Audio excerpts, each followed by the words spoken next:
Assalamualaikum warahmatullahi wabarakatuh. Salam sejahtera untuk kita semua. Halo anak-anak, apa kabarnya? Semoga anak-anak semuanya dalam keadaan sehat, Pak Guru juga sehat, amin.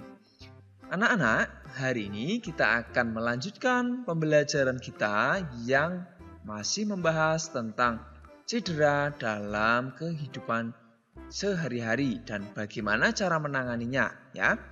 Nah, di pertemuan ini kita akan membahas jenis cedera dalam aktivitas sehari-hari.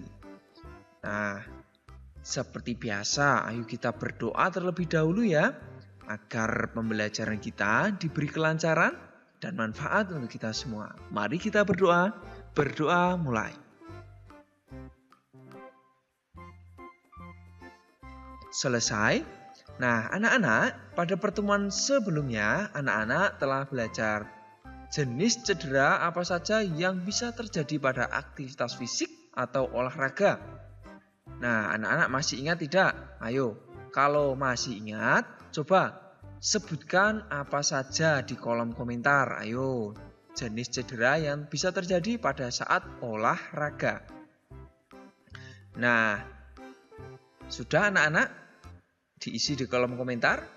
Baik. Nah, jika sudah anak-anak, di pertemuan ini kita lanjut ya. Sekarang kita akan membicarakan tentang aktivitas sehari-hari yang terkadang bisa menimbulkan cedera. Nah, jenis-jenis cederanya yaitu ada luka iris atau luka sayat, ada luka memar, luka lecet, luka tusuk, luka gigitan, luka bakar, dan cedera otot. Nah, anak-anak sekalian, tentu dari beberapa cedera ini, anak-anak sudah tidak asing lagi ya. Nah, sekarang kita bahas satu persatu anak-anak.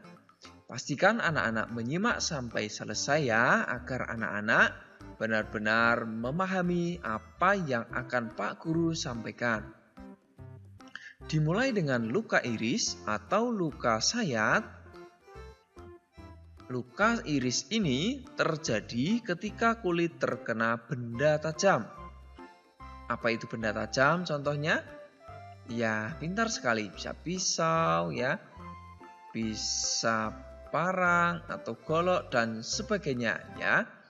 Lalu luka iris ini terjadi saat kita contohnya menggunakan pisau, menginjak pecahan kaca, atau benda tajam lainnya. Luka iris ini tidak boleh disepelekan karena dapat menimbulkan infeksi. Yang berikut ada luka memar anak-anak. Luka memar terjadi karena bagian tubuh terkena benturan benda keras dengan tekanan keras.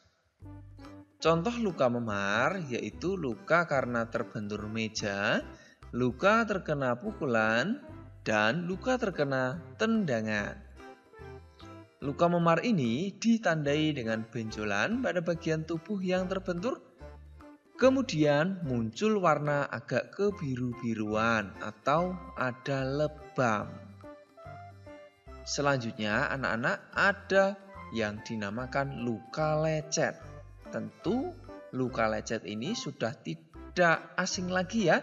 Pasti anak-anak pernah mengalami luka lecet. Ayo, pernah tidak? Ya, pasti pernah ya. Nah, luka lecet ini terjadi akibat permukaan kulit tergesek permukaan kasar. Luka lecet umumnya lebih sakit atau perih daripada luka iris. Luka lecet ini dapat menyakitkan karena menjangkau banyak ujung saraf di bawah kulit. Begitu ya anak-anak penjelasan untuk luka lecet. Yang berikut anak-anak, ada luka tusuk. Untuk luka tusuk ini diakibatkan benda berujung runcing atau tajam. Apa saja contohnya anak-anak?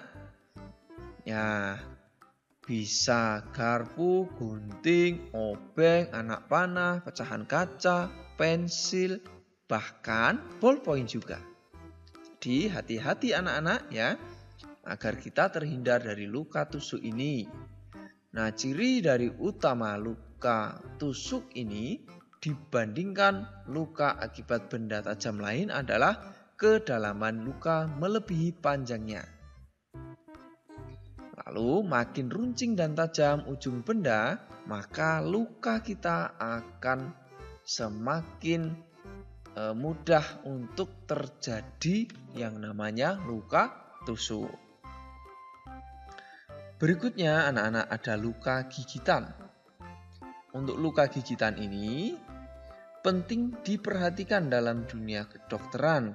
Luka ini dapat menyebabkan beberapa penyakit atau hal lain, antara lain pertama, kerusakan jaringan secara umum. Kedua, pendarahan serius jika pembuluh darah besar terluka. Ketiga, infeksi oleh bakteri atau patogen lainnya seperti rabies. Keempat, dapat mengandung racun seperti pada gigitan ular dan awal dari peradangan dan gatal-gatal. Begitu anak-anak untuk luka gigitan. Selanjutnya ada luka bakar anak-anak. Nah, luka bakar ini merupakan sebuah kerusakan pada kulit yang disebabkan oleh panas, listrik, zat kimia, gesekan, atau radiasi. Luka bakar ini mengakibatkan gejala seperti kulit melepuh, kulit mengelupas, kulit hangus, dan pembekakan.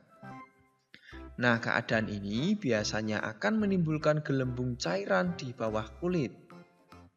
Luka bakar juga dapat melukai bagian tubuh lain seperti otot, pembuluh darah, saraf, paru-paru, dan mata. Begitu anak-anak untuk luka bakar penjelasannya ya. Nah, semoga anak-anak memahami apa yang Pak Guru sampaikan tadi ya, beberapa jenis luka atau cedera yang bisa terjadi pada saat aktivitas atau kegiatan kita sehari-hari. Anak-anak jangan sampai ketinggalan materi PJOK terbaru dari Pak Guru juga ya. Caranya, anak-anak silahkan pencet tombol subscribe dan tombol loncengnya. Nanti anak-anak secara otomatis akan mendapatkan materi terbaru PJOK dari Pak Guru. Nah, sekarang kita ayo mencoba.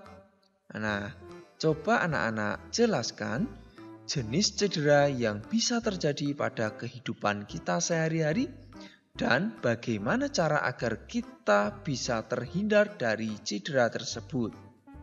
Silahkan dijawab. Jika sudah selesai, bisa segera dilaporkan pada Pak Guru atau Ibu Guru. Nah, berkait dengan pertemuan kita hari ini, kalau anak-anak masih ada yang belum paham, silahkan tanyakan pada Pak Guru di kolom komentar ya. Nanti Pak Guru akan bantu untuk menjawab. Gitu ya anak-anak.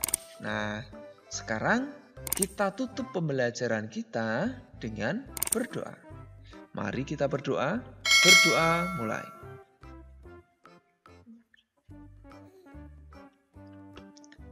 Selesai. Sampai jumpa anak-anak di pembelajaran selanjutnya. Tentu di pertemuan berikutnya kita akan masih membahas materi tentang jenis cedera dan bagaimana cara menanganinya. Nah, begitu anak-anak, tetap semangat belajar ya bersama Pak Guru. Assalamualaikum warahmatullahi wabarakatuh. Salam sehat, salam semangat, salam PJOK.